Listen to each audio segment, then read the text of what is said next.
দয়া করে আমাদের উপর মহলে যারা আছেন তারা একটু ভারত বিরোধিতা যুদ্ধ ঘোষণা করেন। প্রয়োজনে আমরা মারবো, না হয় মরবো, দুইটার একটা তো হবে। আর এটা আমি মন থেকে ফরাজি লিটন চাই।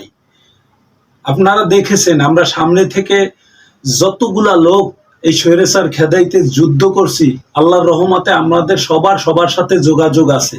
তো আপনারা পিছে থাকেন, আমাদেরকে সামনে দিয়েন, কিন্তু তারপরেও আমরা দিন দিন এই অত্যাচার সইতে পারবো না।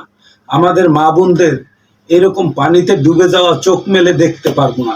তাই আপনাদের সাথে বিনয়ের সাথে বলি, ভারত বিরোধিতা একটু যুদ্ধ ঘোষণা করেন, আমরা এই যুদ্ধ করব। বিনাময় আমাদের হাতে খালি শুধু অস্ত্র দিয়ে ছেড়ে দেবেন, দেখেন না আমরা কি করতে পারি না পারি। মসজিদ থেকে যেগুলা টাকা কালেকশন হয়েছে এগুলা নিয়ে আপনারা ঠিকভাবে যান, যাই আমাদের বন্যার্ত ভাই বোনদের পাশে দাঁড়ান।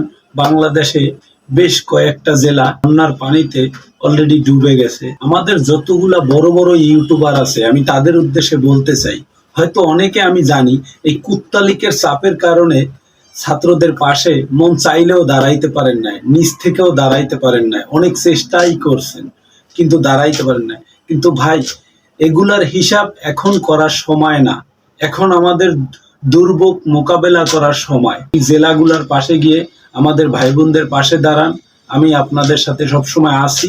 আমরা দেখেছি কুত্তালিকের আমলে সবাই নেতা, মানে কি বলবো, বস্তির একটা খারাপ মাইয়া ছেলে ও কুত্তালিকের নেতা। আমরা কিন্তু মরতে শিখছি, কিন্তু ভয় পাইতে শিখি নেই।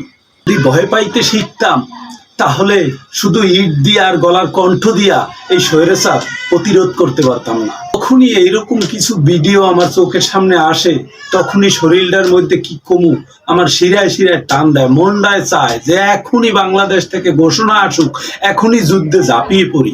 ইন্ডিয়ায় যারা আমার মুসলমান ভাইরা আছেন আপনাদের উদ্দেশ্যে বলবো, আপনারা ওখান থেকেই আন্দোলন গড়ে তুলুন।